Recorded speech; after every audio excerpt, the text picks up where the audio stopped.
Sahabat BF Law-Firm, dengan telah ditetapkannya Undang-Undang Republik Indonesia Nomor 14, Nomor 15 dan Nomor 16 Tahun 2022 tentang pembentukan Provinsi Papua Selatan, pembentukan Provinsi Papua Tengah, dan pembentukan Provinsi Papua Pegunungan. Dilansir beberapa media nasional, Menteri Dalam Negeri Tito Karnavian menyatakan, peresmian provinsi baru di Papua dan pelantikan penjabat gubernur dilakukan paling lama 6 bulan terhitung sejak undang-undang ini diundangkan. Begitu bunyi Pasal 8 UU Nomor 14 Tahun 2022. Ketentuan serupa juga tertuang dalam pasal yang sama di UU Nomor 15 Tahun 2022 dan UU Nomor 16 Tahun 2022. Diketahui, tujuan mendasar dari otonomi khusus Papua adalah untuk mempercepat pemerataan pembangunan, peningkatan pelayanan publik, dan kesejahteraan masyarakat, serta mengangkat harkat dan martabat orang asli Papua, dengan memperhatikan aspek politik, administratif, hukum, kesatuan sosial budaya, kesiapan sumber daya manusia, infrastruktur dasar, kemampuan ekonomi, perkembangan pada masa yang akan datang, dan atau aspirasi masyarakat Papua. Dengan maksud di atas dan terkait pengisian pejabat gubernur 3 daerah otonom baru Papua, diharapkan memprioritaskan orang asli Papua dalam meletakkan dasar pembangunan di provinsi baru tersebut. Adapun pegawai negeri sipil, orang asli Papua yang menduduki jabatan pimpinan tinggi media sebagaimana ketentuan perundang-undangan, dan dapat menjadi pertimbangan Presiden Republik Indonesia untuk diangkat menjadi pejabat gubernur adalah sebagai berikut. 1. Dr. Muhammad Ridwan Rumasukun, lahir di Jakarta, tanggal 14 Oktober tahun 1964, adalah seorang birokrat yang menjabat asisten bidang umum Sekda Provinsi Papua. Ridwan ditunjuk Gubernur Papua Lukas NMB sebagai PLT Sekda Papua menggantikan Dans Yulian Flasi melalui Surat Perintah Nomor 800-7207-SET tertanggal 28 Juni tahun 2021. Ridwan kecil menghabiskan masa mudanya di Kabupaten Sorong, Papua Barat. Pria yang juga memiliki hobi bermain futsal sejak remaja itu, berhasil menamatkan program sarjananya di Sekolah Tinggi Otto Geisler Jayapura, tahun 1992. Terakhir, Ridwan berhasil menyandang gelar doktor dari Universitas Brawijaya, Malang, Jawa Timur. 2. Dr. Andes Nathaniel D. Mandacan, MSI. Darah birokrat mengalir dalam diri. Perjalanan karirnya pun terbilang panjang sebelum akhirnya ia berada pada levelnya sekarang. Putra asli Papua Barat kelahiran Manokwari, tanggal 11 November tahun 1962 ini, mengenyam pendidikan sekolah di Papua. Bahkan, ia merupakan lulusan Universitas Cendrawasih, Fakultas Ilmu Sosial dan Ilmu Politik. Ia sempat bekerja dengan orang asing sebagai penerjemah Injil dari bahasa Inggris ke bahasa daerah selama 1 tahun.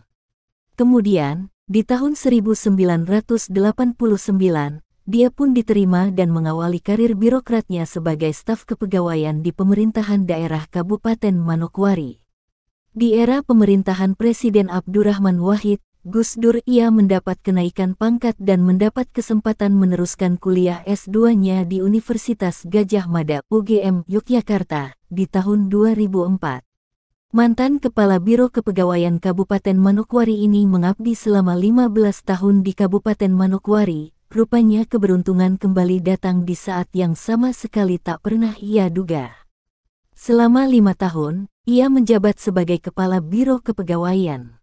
Selanjutnya, tahun 2008 ia mengepalai kantor regional 9 BKN Jayapura dan kemudian dilantik sebagai Sekda Provinsi Papua Barat pada tahun 2014. 3. Dr. Insinyur Apollo Savanpo, ST, MT. Lahir tanggal 24 April tahun 1975 adalah akademisi Indonesia yang menjabat Rektor Universitas Cendrawasih. Ia resmi dilantik menjadi Rektor Universitas Cendrawasih Uncen di Jakarta, Kamis, tanggal 14 September tahun 2017. Lulusan Universitas 11 Maret Solo ini, memulai karir kepemimpinannya di Uncen pada tahun 2004, saat ia dipercayakan menjadi ketua jurusan Teknik Sipil Fakultas Teknik. Karirnya makin menanjak ketika pada tahun 2006 sampai tahun 2012, ia menduduki jabatan sebagai pembantu dekan 3 Fakultas Teknik, kemudian menjadi dekan Fakultas Teknik Uncen pada tahun 2012 sampai tahun 2016, dan akhirnya terpilih menjadi rektor tahun 2017 ini. 4. Dr. Meki Sagrim, SR, MSI. Lahir tanggal 5 Mei tahun 1965, adalah Rektor Universitas Papua tahun 2020 sampai tahun 2024. Selain menjadi rektor, ia juga menjadi akademisi di bidang pertanian, etnografi dan manajemen lingkungan. Gelar sarjananya ia peroleh di Universitas Cendrawasih, setelahnya ia mengambil pendidikan pasca sarjananya di Institut Pertanian Bogor dan berhasil meraih gelar MSc pada tanggal 14 Januari tahun 2002.